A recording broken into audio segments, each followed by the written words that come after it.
Hello and welcome back to Fostering the Faithful Ministries. I'm Deacon Z, and this is our encouraging word. Today on our encouraging word, we're going to come out of the book of Philippians, chapter 4, verses 6 and 7. Philippians chapter 4, verses 6 and 7 say, "Don't worry about anything. Instead, pray about everything. Tell God what you need and thank Him for all He has done. Then you will experience God's peace, which exceeds anything we can understand. His peace will guard your hearts and minds as you live in Christ Jesus." Paul's telling the believers in Philippi of how they could experience the peace that comes from Christ. A lot of times we won't have peace in our lives because we're focused on situations that are going on in our lives. We're focused on the problems of our lives instead of the problem solver in our lives. Jesus tells his disciples in the Gospel of John, if you look at John chapter 14, verse 27, Jesus said, "I am leaving you with a gift, peace of mind and heart, and the peace I give is a gift the world cannot give. So don't be troubled or afraid." Jesus is letting his disciples know there that they have a right relationship with God because of him. And that's so very true for us nowadays, is that we have a right relationship with God. We can have peace with God. We can bring our worries and our troubles to God, our needs to him in prayer. Paul says there in Philippians in verse 7, "Then you will experience God's peace." See, when we start focusing on God instead of focusing on the troubles and difficulties in our life, our perspective changes. We no longer worry about what's going on in that situation, but we know that God is going to work it out for our good. We start believing and we start acting that way, and that's where that inner peace starts coming from. That peace of heart and mind we'll receive from those situations when they come in life. That's why over and over in the New Testament, when the believers were being persecuted, and Paul kept telling them to rejoice when these trials and troubles come. And to a worldly thinking, that doesn't make any sense. Why would I rejoice when things get tough, when trials and difficulties come in my life, and I'm having all these problems? Why in the world would I rejoice in that? And it's because we know that God's working things for our good. We can give our worries and we can bring our needs to Christ. He'll take that burden and he'll put it on his shoulders. He'll deliver us from that the same way he delivered us from our bondage to sin. We'll so quickly believe that he can save us from condemnation, but yet we just have a difficulty believing that he can work out these situations in our lives. And that's just common to us humans. It's just we've been trained with this sinful nature from birth.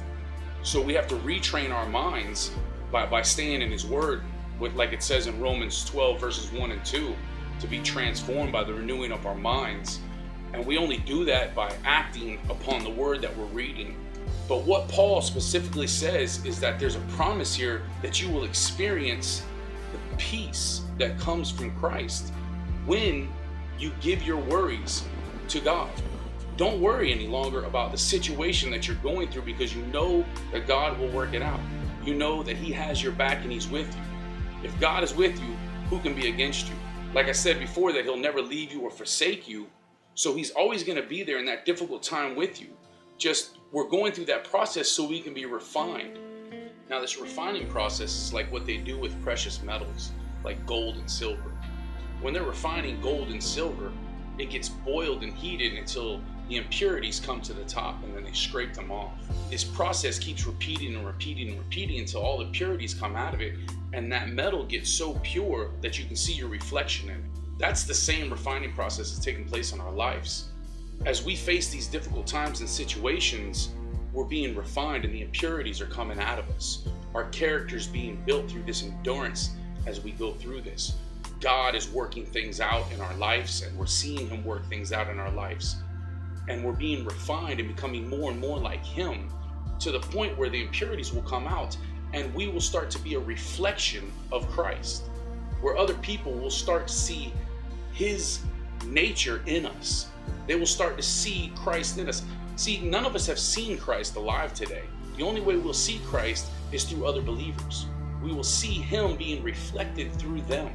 And that's what we need to do. We need to reflect Christ-like characteristics. We need to have that Christ-like character. And through that refining process, that's how it gets done. And that's why Paul's telling the believers in Philippi to not worry and to bring their needs to God in prayer and to thank him for what he's done, because he's gotten us through so many things in life. Even before we knew we were believers, he was working things out in our life that we didn't even know at the time it was him doing it, but yet the whole time it was him doing it. The refining process started way before we ever knew it. Paul tells these believers here in Philippi, this is how you can experience the peace of Christ. And I'm telling everyone today, this is how we can experience the peace of Christ. This is how we have this peace of mind and peace of heart. So when we're going through tough times in life and it seems like everybody's against us and just nothing's working out for us, we know that God is with us. He'll never leave us nor forsake us. I love that verse in the Bible. It's wonderful. It's so reassuring. And just knowing that he is with us and he's going to work things out for our good, that's where that peace comes from. It's not an emotion or a feeling.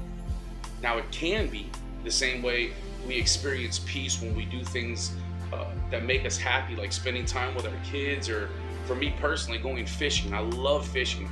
I'd love to go fishing with my kids and the rest of my family and my friends. I'd love to have a giant fishing trip. But that's the same kind of peace that we receive from Christ when we know that he's working things out for our good. I thank you guys for listening to me again today, and I ask that you would just please continue to be a light for those trapped in darkness, and God bless you and your family.